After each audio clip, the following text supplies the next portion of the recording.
They are mysterious stories that have captured the imaginations of UFO believers and sparked covert government investigations. It was a gigantic object 300 meters in diameter. It made very strange aerial maneuvers. But these are not celebrated American paranormal incidents. These UFO episodes took place in a country for years, shrouded in secrecy. Behind the scenes, the Russian government, the Russian military take this phenomena very seriously. They've been lying directly to their own people.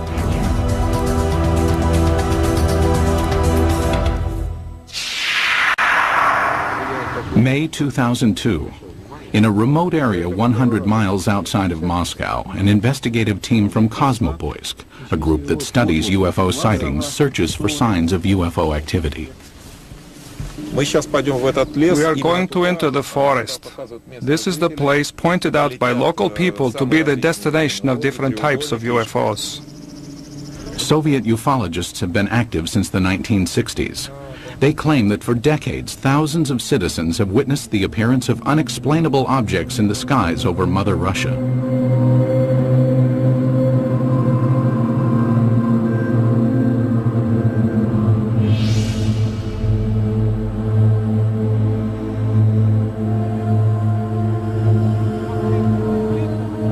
Today, ufologists in Russia work in the open and report their findings freely. This was not always the case. Before the policy of glasnost was introduced in 1985, independent investigations of UFOs in the former Soviet Union were conducted in a climate of secrecy and fear. At times, official government policy denied the existence of UFOs and any UFO activity, and prohibited anyone from reporting otherwise. The UFO research in the former Soviet Union was a very complicated matter because one had to deal with overall state secrecy. Meanwhile, the Soviet government was involved in covert UFO investigations of its own. We know that the Russian government studied this secretly for a period of 40 years. We know that they took it very seriously. We also know that there have been various attempts, including more recent ones, to put a spin on this to say, there's nothing to it. That's a bunch of baloney. The results of the Soviets' most far-reaching secret UFO study became public in the year 2000. The inquiry started in 1978 and took 13 years to complete. The investigative team consisted of top scientists and military experts, and was completely clandestine. Certainly, this collaboration between the Academy of Sciences and the Ministry of Defense was not paraded. I mean, formally, these studies were closed. Classified organizations took part in these studies. This research should have a secret character. Colonel Boris Sokolov was the coordinator of the investigation. Shortly after the fall of the Soviet Union, he met with American investigative journalist George Knapp. Sokolov told us that just as in America, 90 to 95% of these cases could be explained away, but the remaining 5 to 10% could not be easily explained. The 13-year Soviet UFO study scrutinized some of the most puzzling sightings in Russian history. In 1968, a cameraman documenting a test of a Soviet jet fighter noticed a huge triangular object in the sky. He focused his camera on the object and caught it on film. In 1977, an unusual aerial display sent tentacles of light streaming down over the town of Petrozavodsk. Some claim the event caused fine holes to be glazed in glass windows and concrete. In 1982, military personnel at an intercontinental ballistic missile base witnessed several brilliantly lit orbs overhead. Seconds later, a warning light indicated a missile had switched to the prepare to launch mode. Had an alleged UFO come close to starting a nuclear attack?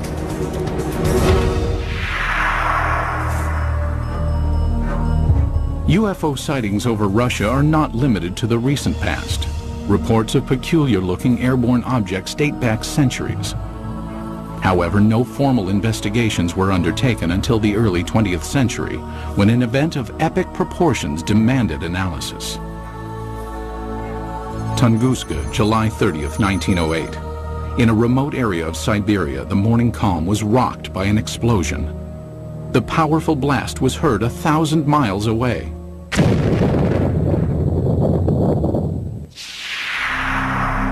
There was an enormous firewall blast, something on the order of 15 megatons of equivalent energy, which is roughly 1,000 times that of the Hiroshima blast at the end of the Second World War. This was an extraordinary event. Because of the remoteness of the Tunguska region, it was almost 20 years before any government researchers visited the site. The first expedition to reach Tunguska was headed by Russian mineralogist Leonid Kulik. When the initial expedition got to the Tunguska area in 1927, the natives were reluctant to show the scientists into the region because they thought the god Agdi had devastated the area because of the wickedness that was going on, and he had destroyed the trees, killed the animals. Kulik eventually convinced locals to direct him to the blast location. Believing a meteorite had caused the massive explosion, Kulik assumed he would find a crater at the point of the meteorite's impact. To his surprise, there was none. He looked for meteorite samples on the ground because often when an object hits the Earth, it throws up debris, and the debris is recoverable around the edges of the crater. But of course he didn't find that either. What Kulik discovered has stirred UFO debate for decades. At the blast's epicenter was a frozen swamp with an untouched clump of fully grown trees in the middle. Circled around the grove, 10 million dead trees lay in a symmetrical ring, seemingly mowed down by a cosmic scythe. So here we have an enormous blast site with no crater, no fragments or meteorites around the rim of the crater, and this radial pattern of burnt trees knocked down for some 20 miles in all directions. In the years that followed, others traveled to Tunguska to study the unusual occurrence. There might have been fruits obtained by labors of another expedition sent by the head of the Soviet secret police in the late 1940s. But all we know is that such expedition existed. We do not know what has happened to the items and the information it collected. Further baffling ufologists were reports of radiation damage in the Tunguska blast region. There were also some reports of mutations taking place in plant life, and even some humans apparently suffered some gene damage. In 1947, Russian Army Colonel Alexander Kazantsev developed a remarkable theory based on information about the devastating consequences of America's atomic bomb attacks on Japan. He was listening to the report about the nuclear bombardment. The announcer gave a very long and very detailed description of how and in which direction trees, houses had fallen, and so on, how everything was hit. He realized that what had happened in Hiroshima, exactly the same happened at Tunguska, only nearly half a century ago. Kazantsev hypothesized that the nuclear-like devastation seen at Tunguska must have been caused by the crash of a nuclear-powered alien spacecraft. But the scientific community rebuffs the UFO theory. Scientists claim the Tunguska explosion was caused by a rare but explainable natural event. They believe an asteroid dropped to just 3 miles above the Earth's surface and then exploded. As the object came in, it was being decelerated and squeezed by atmospheric forces. It blew up with the force of a hydrogen bomb. The shock wave smashed down the forest, knocking trees away from the blast and resulting in a pattern away from ground zero. But how would an asteroid explosion explain the reports of radiation damage in the Tunguska area? Scientists say it can be attributed to the sheer magnitude of the explosion. As we mentioned before, the blast itself was 1,000 times greater than the Hiroshima blast at the end of World War II. The blast would have generated a series of very high-speed charged particles and would have been the cause of some of the mutations in the gene structures of plants and animals. But to this day, scientific explanations do not satisfy many ufologists. I have been several times to the place where the Tunguska body fell. I intentionally call it body, not meteorite. I mean, the catastrophe of an asteroid, of a comet, or of any other natural body cannot lead to such consequences. A number of expeditions found things that they couldn't explain. There are some people who were saying that the evidence suggested this was some kind of an alien spaceship. That was the kind of magical explanation you use when you don't have enough real science to understand the physics and the astronomy involved. Throughout the rest of the 20th century, magical explanations of unidentified flying objects over Russian skies would continue. And in one instance would help expose a top-secret Soviet military project.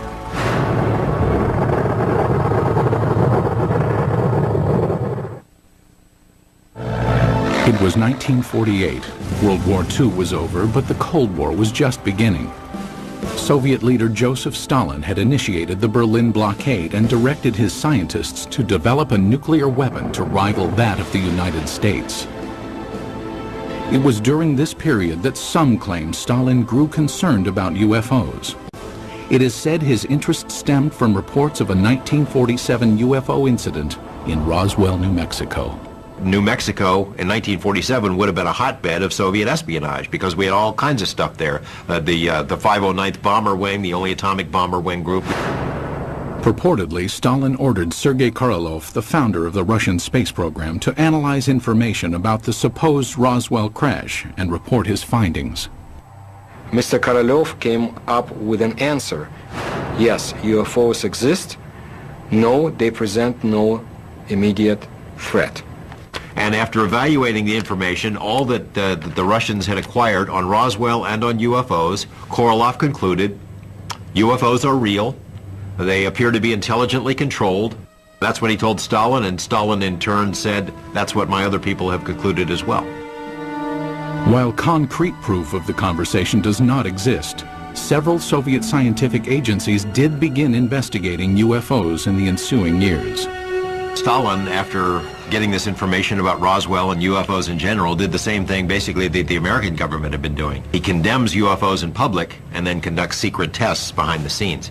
He had all sorts of high-level scientists who would research the problem for him and then report to military officials, all behind the scenes.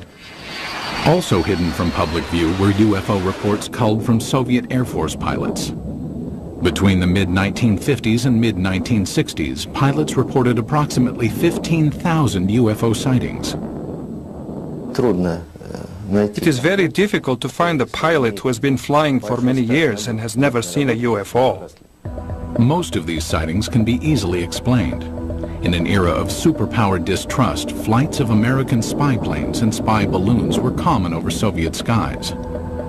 But investigative journalist George Knapp, who has viewed portions of the Soviet UFO files, found some of the pilot sightings perplexing. There were 40 instances where Russian warplanes were sent after UFOs. This is not temperature inversion, this is not a weather balloon, this is not swamp gas, these are craft floating around in the airspace of Russia, and they sent warplanes to go chase them. While pilots continued to report strange objects in the sky, none could offer tangible evidence to support their claims. But in 1968, over the skies of Riga, Latvia, an alleged UFO sighting was caught on film. As a Soviet propaganda film crew documented a test flight of a fighter interceptor jet, the pilot noticed an unusual object high in the sky.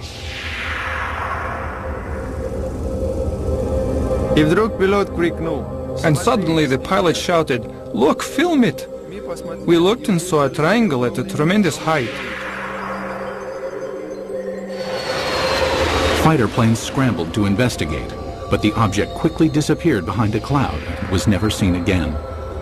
It was later estimated that the craft was hovering approximately 7 miles above the ground. The film was sent to the Kremlin, where it remained locked from public view for years. They really took it seriously. I say seriously because the film was taken away. It was declared completely secret. Outsiders have only recently seen the confiscated film. While some maintain the film is conclusive evidence of a UFO, Skeptics argue the vehicle was most likely a French-made high-altitude research balloon. As secrecy enveloped all government discussions of UFO issues, an underground army of Soviet ufologists began to form in the USSR. They kept their studies concealed. Russians who study UFOs in this period report that they had a very serious feeling of threat from the Soviet government, that they were doing something which the Soviet government disapproved of.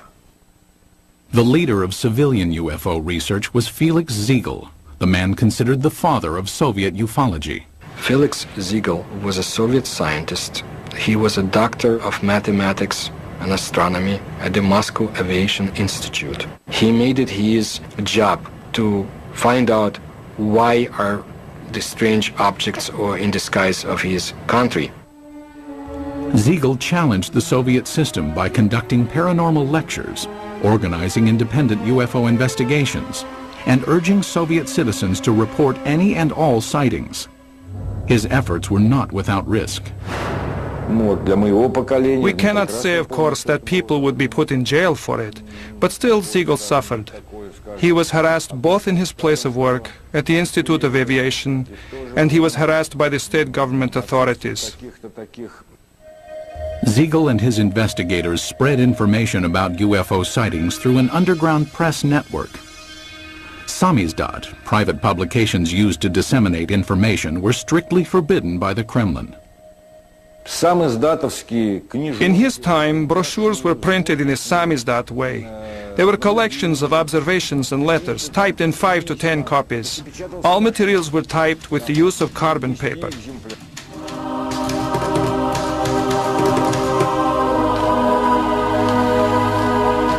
Samizdat papers were distributed by trustworthy messengers who secretly carried the copies from one person to the next. UFO information circulated in this covert manner until 1967, when suddenly it seemed as if ufologists were given a reprieve from government censure. Today it appears this respite was a smokescreen, part of an intricate government deception. The complex ruse began in 1967 when citizens reported multiple sightings of crescent-shaped UFOs over the skies of the Ukraine and the lower Volga Valley. It was also seen as far south as the Caucasus Mountains, where many astronomers in observatories in the Caucasus Mountains would see these objects flying horizontally from west to east, crescent-shaped, heading toward the east. For reasons unknown at the time, the government allowed press coverage and independent study of the sightings. Felix Ziegel was granted permission to form a government-sanctioned investigative committee made up of over 200 scientific and military experts. In October 1967, they convened at the Central House of Aviation and Cosmonautics in Moscow. Their goal? Determine the cause of the mass sightings. On television and in newspapers, Ziegel's committee appealed to Soviet citizens to report information on UFOs. For the first time in Soviet history, UFOs seemed to be an open topic. It was like a breath of fresh air. Freedom of discussion about a forbidden subject was permitted to the Soviet citizens. And this was something unheard of. And alas, it did not last long. Within a few months of Ziegel's televised appeal, the steel jaws of Soviet censorship clamped down.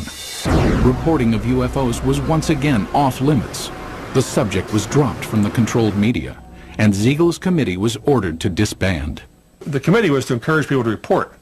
As soon as the reports began to gather, somebody in Moscow quashed the activity, canceled the committee, canceled publication of further works, and put a lid on it. Cries of a Kremlin whitewash were immediately sounded.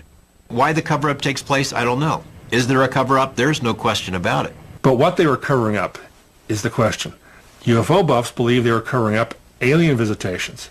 I think the evidence is clear they were covering up descriptions of their own secret military aircraft and missile activities and satellite activities.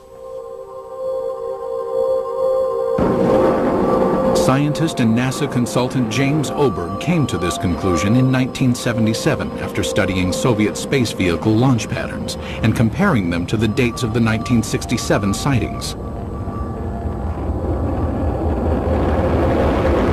He deduced that the crescent-shaped objects witnessed in the sky were not alien in nature, but could be attributed to secret tests of a new Soviet missile warhead.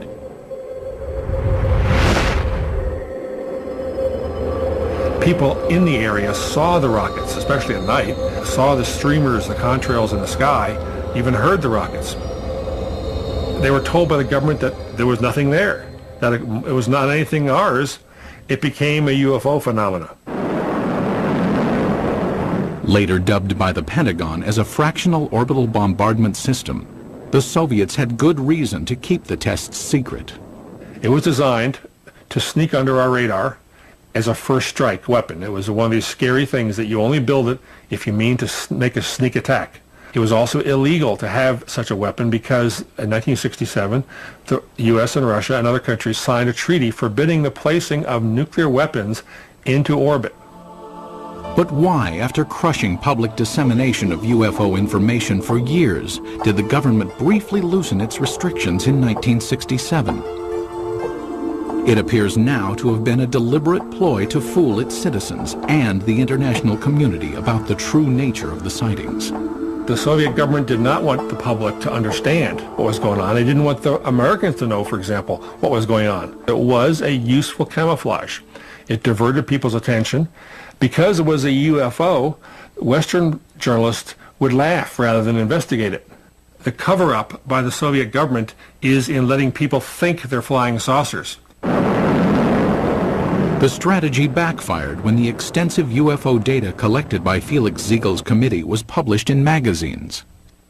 The Soviet government realized what these reports really were. They're military secrets. Not described accurately, but accurately enough to be of use to the CIA if they ever caught on. The government said, "Oh my gosh," and other things in Russian, and said no more UFO reports get published in the Soviet Union. For 10 years, public discussion of UFOs was effectively brought to a halt. But that would change in 1977 with the appearance of a strange-looking object over Soviet skies, witnessed by thousands of astonished citizens. September 20th, 1977. As dawn approached in the small Russian port city of Petrozavodsk, a spectacular aerial display lit up the skies. The incident would become one of the most studied UFO sightings in Soviet history. The phenomenon of Petrozavodsk is one of the greatest abnormal phenomena on the territory of our country. At approximately 4 o'clock in the morning, civilians and military personnel reported seeing huge star-like apparitions shooting in the sky.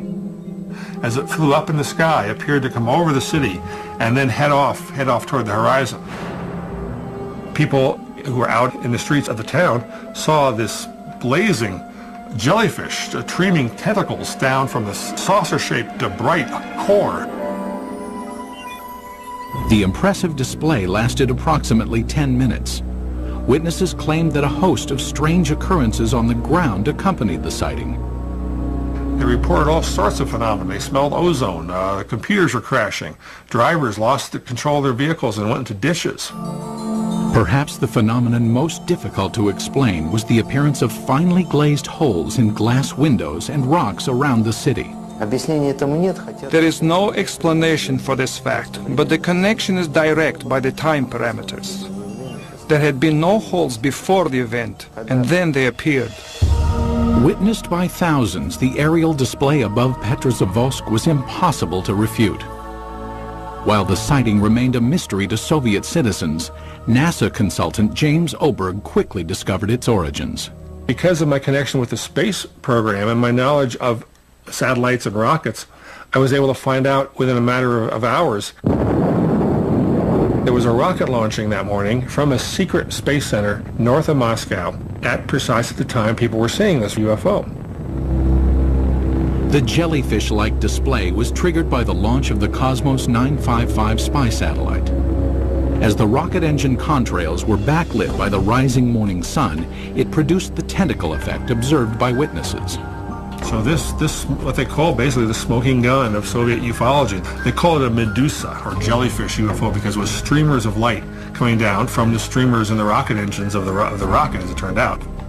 As with previous mass sightings, the government had ample reason to keep the truth hidden from Soviet citizens. The satellite was launched from a secret military space center called Plesetsk, one of several undisclosed missile bases scattered throughout the Soviet Union. Most ufologists accept the satellite launch as the cause of the aerial display. But many argue it does not fully clarify the mystery. How shall we explain the appearance of some beams that burnt the glass? When the pieces of the glass were analyzed at the Institute of Metrology in Moscow, they concluded that these holes resulted from badly glazed window glass. That is, a purely technical defect took place. I do not believe that the launch of a secret military satellite would explain the holes that were made in the glass.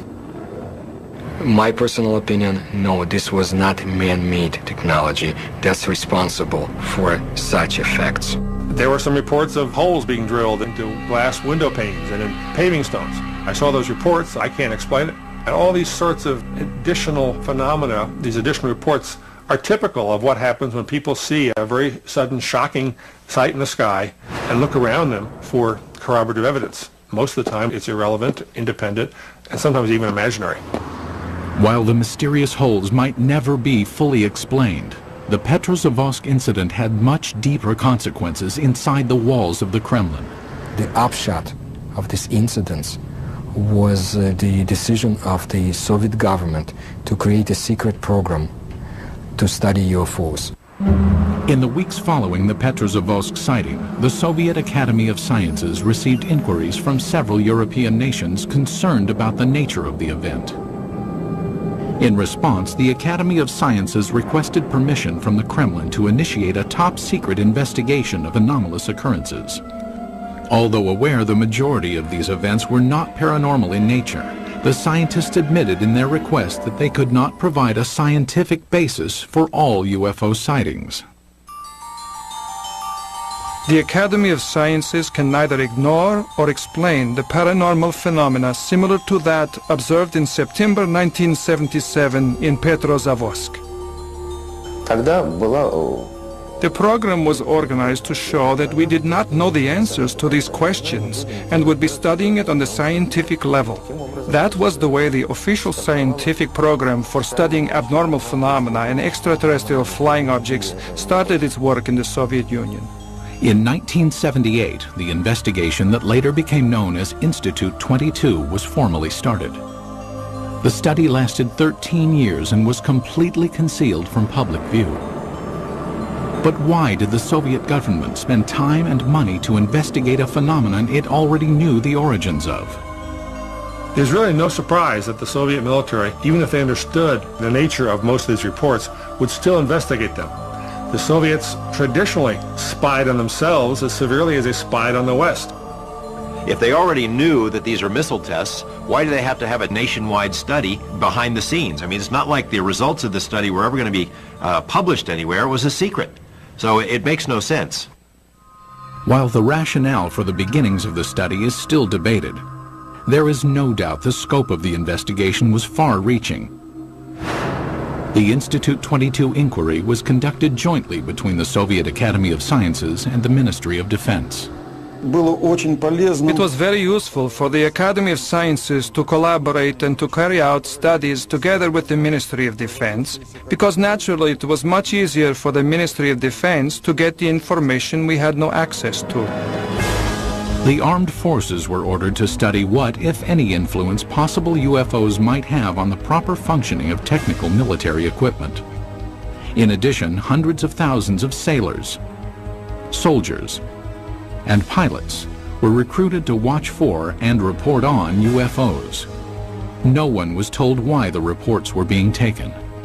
The Ministry of Defense has an enormous observance potential. First, military units are located all over the country. Second, unlike civil organizations, an order from the Minister of Defense is sufficient for making a potential viewer of each military man, and this was done. Every single unit in the vast Soviet military empire had to comply with this study. That is, any UFO, any anomalous object, any ball of light, any strange thing in the sky whatsoever had to be fully investigated. Scientists were directed to investigate the physical nature of alleged paranormal phenomenon. The data collected by the military and scientists was analyzed in a lab located in a nondescript building in a suburb of Moscow. The personnel of the laboratory were not numerous, not more than 10 people, and this number was never exceeded. But the specialists from almost all the scientific areas worked there, from a physician to specialists in radioelectronics, meteorology, and astrogeophysics. Practically all the specialists were represented there. It was done in order to study all possible aspects of UFOs.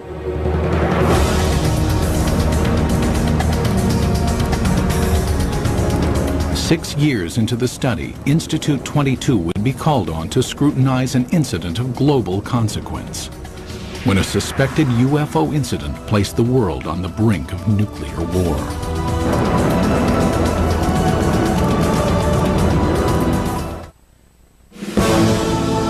The early 1980s were a time of tense relations between the Soviet Union and the West. The era of détente had ended, and the Russian landscape was studded with intercontinental ballistic missile silos. Each contained nuclear weapons aimed westward. It was at one of these silos that a reported UFO incident caused a nuclear scare.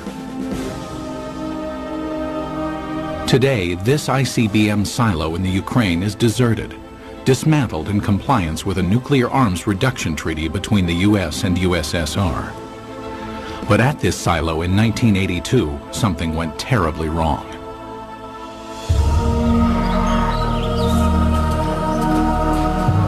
It started at approximately 6 p.m. when soldiers and villagers in the nearby town of Bielo-Korovichi witnessed a strange object in the dusk sky. A military officer at the time described what he saw. I was riding a motorcycle not far from here. I saw a large object in the air. It had a perfect geometric shape. At the same moment inside the silo, an emergency warning light indicated that a nuclear missile had switched to launch mode. The most telling testimony comes from the communications officer who said that somehow something entered the correct code. But Moscow had not ordered a launch, nor had any personnel in the bunker touched the control panel. For 15 agonizing seconds, technicians frantically scrambled to stop the launch. Then, without explanation, the launch sequence was aborted. They were ready for launch. The UFO, poof, goes away. Poof, the command control module goes back to normal. Had a UFO somehow interfered with the launch controls of a nuclear missile? A team of investigators from Institute 22, the secret state-sponsored UFO research team, was immediately ordered to the missile base. They established within a very short period, literally half a day, that a military training exercise took place at a nearby aerial ground. Investigators learned that the sighting occurred at the same time and in the same area where the military was testing flares. Dropped out of planes, the flares provided 5 to 7 minutes of illumination. That explained the strange display in the sky. But why did the nuclear launch sequence activate? The fact that the emergency situation coincided with the effects which took place is certainly a remarkable coincidence, but it is still a coincidence. The ICBM control equipment was systematically taken apart and rebuilt, but no defects were found. It's not just an electrical malfunction. Something entered the correct launch codes. That just doesn't happen every day. We hear from our government UFOs are not a matter of national security. The Russian government has been telling its people the same thing. They're trying to confuse us. This incident is clear evidence, if ever there was, that UFOs do carry national security implications. After examining the ICBM episode, the investigative team of Institute 22 continued to scrutinize various sightings around the country. Some who reported UFOs had a much closer view than those on Earth. Cosmonauts. The first man in space, Yuri Gagarin, is quoted in the Thread 3 documents as saying, "I can tell you that UFOs are real, and if you allow me, I'll tell you a lot more." The second man in space, cosmonaut Titov, said that there were 7 UFOs dancing around his space capsule during his brief flight into space. However, even to this day, most cosmonauts are reluctant to speak about any unusual phenomenon they witnessed in space. There's a ridicule factor, there's a laughter curtain, there are career consequences from reporting a UFO and taking it seriously. But in this rare interview obtained by the History Channel, 2 cosmonauts spoke of unusual objects they encountered in space. Many cosmonauts have seen phenomena which are far beyond the experiences of Earthmen. For 10 years, I never spoke of such things. Former Commander Vladimir Kovalyonik of the Salyut 6 space station revealed that on May 5, 1981, he observed an unrecognizable illuminated entity outside the porthole of his craft. The object had an elliptical shape and flew with us. It only flew straight, but then a kind of explosion happened. It produced a golden light, very beautiful to watch. A second explosion followed, and 2 spheres appeared. As we entered the darkness of Earth's shadow, I could no longer see them.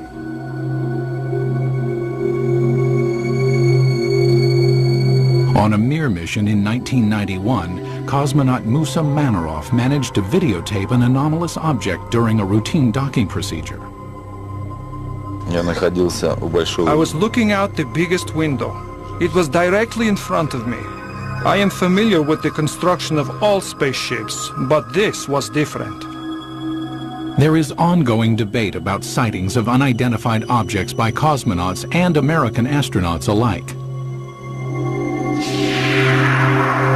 Skeptics insist there is enough debris left in orbit to constitute a plethora of unusual sightings.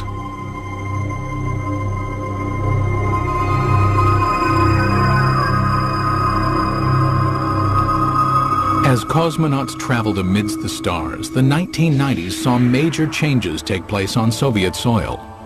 When the walls of communism crumbled, American UFO investigator George Knapp ventured to Russia, hoping to discover just what secrets the Soviets had been hiding about alien encounters. What he found was startling. Beginning in the mid-1980s, the leaders of the United States and the Soviet Union conducted several summits aimed at reducing both nuclear arms and tensions between the 2 superpowers. Shortly after one such meeting, President Ronald Reagan revealed he and Mikhail Gorbachev had discussed the topic of alien encounters. I couldn't help but say to him, just think how easy his task and mine might be in these meetings that we held if suddenly there was a threat to this world from some other species, from another planet, outside in the universe. We'd forget all the little local differences that we have between our countries. Reagan made 5 different public statements, including one to the United Nations, that, well, boy, wouldn't it be something if UFOs were suddenly a threat to us and we'd all get together? And sort of Gorbachev kind of responded, yeah, it sure would. You know, we would get together. Lo and behold, we did get together. You know, the wall came tumbling down, perestroika, glasnost. With the collapse of the Soviet Union came a new era of openness in Russia. Thousands of miles away in Las Vegas, Nevada, investigative journalist George Knapp, who had studied many American UFO incidents, realized the time was perfect to explore Russian reports. 3 years ago, we had succeeded in obtaining several hundred pages of secret Russian UFO documents and photos. Other Western journalists followed. Today, it's a new ballgame. The lid has been dropped on government UFO files, although there is still plenty of information to be found. It occurred to me, now may be the time to go ahead and try to find out what the Russians know about UFOs. It was a tumultuous, crazy time, but a wonderful time to be there as a journalist.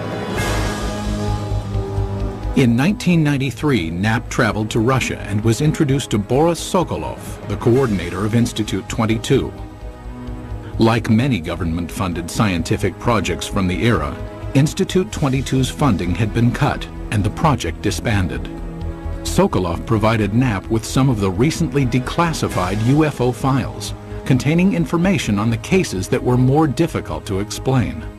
He had culled from the thousands of reports some of the most interesting ones and had kept them in these binders, and we were able to get them and bring them back. Why would the Russian military study all of this stuff? Colonel Sokolov said it was a very practical reason. They knew that UFOs could do things that their planes couldn't. Figured by studying it, they may be able to get an advantage over us in terms of stealth technology. Upon returning to the United States, Knapp made some of the files public.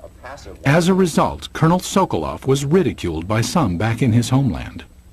Officially, Russia was a democracy, but the communists still had a lot of influence. There were communist newspapers that attacked him broadly as being a sellout to Mother Russia. But the public scorn Sokolov endured was certainly less severe than the consequences he might have been subject to in the old Soviet Union. My friend put it this way. He said, if this had happened 5 years ago, we would be in prison. If it had happened 10 years ago, we'd all be shot for giving up these secrets. But in 2000, the relaxed political climate allowed Sokolov and scientist Yuli Platov to publish a report summarizing the findings of Institute 22. Entitled The History of UFO State Research in the USSR, the report concluded that of the 3,000 UFO sightings investigated, 90 to 95% of the incidents could be attributed to man-made phenomenon, mostly missile launches and research balloons. The remaining 5 to 10% could not be easily explained. He was not willing to conclude that any of these things were extraterrestrials or interdimensionals or aliens from the future or anything of that sort. The thing is that before, the enthusiastic ufologists had affirmed in literature that all we saw was due to contacts with the extraterrestrial civilizations. No. It turned out that only a very small percentage of events remained unexplained. But in a land that for so long concealed information and suppressed dialogue, many ufologists wondered if the report revealed the entire truth. There is a vast treasure trove of KGB documents on this topic somewhere that no one has ever seen. And I know the KGB did release some documents in the early 90s, but it is presumed by a lot of folks that the best stuff is still hidden in a vault somewhere. What happened to the files? Who keeps them? Until we ourselves go through the files, we cannot say whether what Mr. Platov and Mr. Sokolov say is true. It will probably never be known exactly how many Soviet UFO files remain classified, or what they contain. Most in the scientific community doubt any smoking guns exist in the unseen files. People in Russia still have a very powerful sense of gossip and rumors, because under Soviet days, so many things were illegal to talk about, illegal to know. So they replaced the reality with a very rich mythology. UFOs became part of that mythology in Russia, and it's still a very powerful theme over there. But many UFO enthusiasts remain suspicious, believing that the proof of alien encounters exists and is still being hidden.